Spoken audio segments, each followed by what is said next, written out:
वालेकुम ग्रेड 6। कैसे हैं आप सब? मैं उम्मीद करती हूँ कि आप सब खैरियत से होंगे, घर पे रह के इन तमाम वीडियो लेसन्स को देख भी रहे होंगे और साथ ही साथ इनमें दिया गया जितना भी काम है उसको भी घर पे बैठ के सॉल्व कर रहे होंगे। माय नेम इज रदा खालिद और बच्चों आज मैं आपको पढ़ाने वाली हूँ यूनिट नंबर 1 का लेसन नंबर 1। एक बात मैं आपको बताती चलूं कि आपके यूनिट नंबर 1 को मैंने हर एक लेसन में डिवाइड किया है। इस बात का मतलब ये है कि मैंने कुछ लेसन्स बनाए हैं, इस पूरे यूनिट को डिवाइड किया है ताकि रोज हम एक लेसन जो कुछ पेजेस पे कुछ सफ़ों पे मुश्तमिल होगा उसको हम पढ़ेंगे और उस लेसन को कंप्लीट करेंगे। आइए आज के लेसन को स्टार्ट करते हैं। हाँ जी, तो ग्रेड 6 आज का हमारा जो यूनिट है वो है यूनिट नंबर 1। आपकी बुक पे ओपीई बुक पे यूनिट नंबर 1 है वेयर वी लिव नाउ। हमने इस यूनिट का आज लेसन नंबर 1 करना है जो कि होगा पेज 2 से लेके पेज 6 तक, यानी इन 4 पेजेस पे जितना भी काम दिया गया है हम इनको रीड करेंगे और जितने भी इस कॉम्प्रिहेंशन के साथ एक्सरसाइजेस हैं बच्चों उन सबको आज हमने सॉल्व करना है। इसको मैंने बनाया है लेसन नंबर 1। आपकी बुक में ये टॉपिक्स के साथ दिया हुआ है, मैंने इसको लेसन का नाम दे दिया है ताकि आपके लिए आसानी हो इन वीडियो लेसन्स को मजीद ढूंढने के लिए यूट्यूब पर। ऑलराइट, अच्छा आज के लेसन को स्टार्ट करते हैं। सबसे पहले तो मैं आपको एक बात बता दूं बच्चों, आपकी बुक के पेज 2 और पेज 3 इन दोनों पेजेस के ऊपर आपको कुछ ईमेल्स लिखी हुई नजर आ रही होंगी। आपका काम ये है कि आपने इन ईमेल्स को पढ़ना है। आप पढ़ के ये बताएंगे कि इन ईमेल्स में क्या लिखा है, किसने भेजी है, किसको भेजी है और सब्जेक्ट के अंदर ये लिखा है कि किस बारे में ईमेल है। ठीक है, एक मैं बात आपको यहाँ बताती चलूं कि ईमेल्स क्या होती हैं, हम इसको डिस्कस कर लेते हैं। ईमेल्स बच्चों आपके वही लेटर्स होते हैं जिनको आप एक मुख्तलिफ तरीके से भेज रहे हैं अपने दोस्तों तक या अपने रिश्तेदारों तक। और वो मुख्तलिफ तरीका क्या है कि आप बजाय कि उसको पेपर पे हाथ से लिखें जैसे लेटर्स हम लिखते हैं, आप उसको अपने कंप्यूटर के अंदर टाइप करके भेज रहे हैं। ठीक है, ईमेल को भेजने के लिए आपके पास आपके दोस्त का ईमेल आईडी होना जरूरी है। ठीक है, इसमें आप एड्रेस या घर का एड्रेस नहीं लिखते जैसे पोस्ट में लिखते हैं, इसका ये डिफरेंस है। ठीक है, तो इसी तरह की ईमेल्स के बारे में बात हो रही है और ईमेल्स किसको लिखी जाती हैं हमें पता है कि हम अगर यहाँ बैठे हैं पाकिस्तान में तो हम अपने दोस्तों को कनाडा, लंदन, यूके या दुनिया में कहीं भी ईमेल्स लिख के भेज सकते हैं और ये काम बहुत जल्दी से हो सकता है। हमें फौरन से रिप्लाई भी आ जाएगा यानी फौरन से जवाब भी आ जाएगा और हमारी ईमेल हमारे दोस्तों या रिश्तेदारों तक बहुत जल्दी पहुंच जाएंगी। ठीक है, अच्छा ईमेल्स के बारे में मैंने आपको छोटी सी एक एग्जांपल दे दी है। अब आपने क्या करना है बच्चों, यहाँ पर जो मैंने लिखा है आज के टॉपिक का नाम रीडिंग ईमेल्स। आपकी बुक पे 4 ईमेल्स दी गई हैं, आप उनको रीड करेंगे। रीड करने के बाद आपको अंदाजा होगा कि 4 डिफरेंट ईमेल्स के अंदर 4 मुख्तलिफ बातें हो रही हैं। 4 मुख्तलिफ लोग हैं जिन्होंने आगे 4 मुख्तलिफ लोगों को ईमेल्स लिखी हैं। इस बात को समझने के लिए आपका इन ईमेल्स को पढ़ना बहुत जरूरी है। तो जल्दी से अभी क्या करें, इस वीडियो को आप पॉज करें, रीडिंग करके आए उन ईमेल्स की, ताकि जब आप मेरे पास वापस आएंगे हम अपना लेसन स्टार्ट करेंगे पेज नंबर 4 से, जहां पर हमारे पास रीडिंग फॉर अंडरस्टैंडिंग की क्वेश्चन आंसर्स दिए गए हैं, साथ ही साथ कुछ वोकैबुलरी डिस्कस करेंगे और उसके बाद हम ग्रामर का कुछ टॉपिक पढ़ेंगे। ओके, तो बच्चों ईमेल्स पढ़ने के बाद अगला काम अब हमारे पास क्या है, वोकैबुलरी का। पेज नंबर 4 के ऊपर आपको ये बातें लिखी हुई नजर आ रही होंगी। ये जो क्वेश्चंस यहाँ पे हमसे पूछे जा रहे हैं ये सारे के सारे क्वेश्चन उन्हीं ईमेल्स के अंदर से हैं। मतलब ये सारी वोकैबुलरी है, ऐसे वर्ड्स हैं, ऐसे न्यू वर्ड्स हैं जो हमने आज सीखने हैं और ये वर्ड्स हम देखेंगे उन ईमेल्स के अंदर से। तो आइए इस काम को स्टार्ट करते हैं। सबसे पहले number 1, in the email from London which verb means the same as bloom. Bloom का मतलब है खिलना या खिल जाना।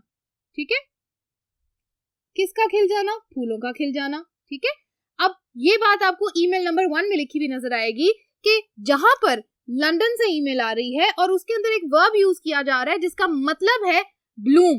तो वो कौन सी वर्ब है, ये वर्ब आप ढूंढेंगे। बच्चों इस ईमेल की लास्ट लाइन, लास्ट सेंटेंस के अंदर ये बात लिखी हुई है कि द वर्ड इज ब्लॉसम। ये दोनों सिनोनिम्स हैं, मतलब दोनों के दोनों वर्ड सेम है और इन दोनों का जो मीनिंग है वो भी क्या है, सेम। ब्लूम का मतलब भी यही होता है खिल जाना, ब्लॉसम का मतलब भी यही होता है फूलों का पूरी तरह से खिल जाना। ठीक है, तो ये हमारा आंसर हो गया क्वेश्चन नंबर 1 का वोकैबुलरी में से। Okay, next question, what have you learned about the population of London.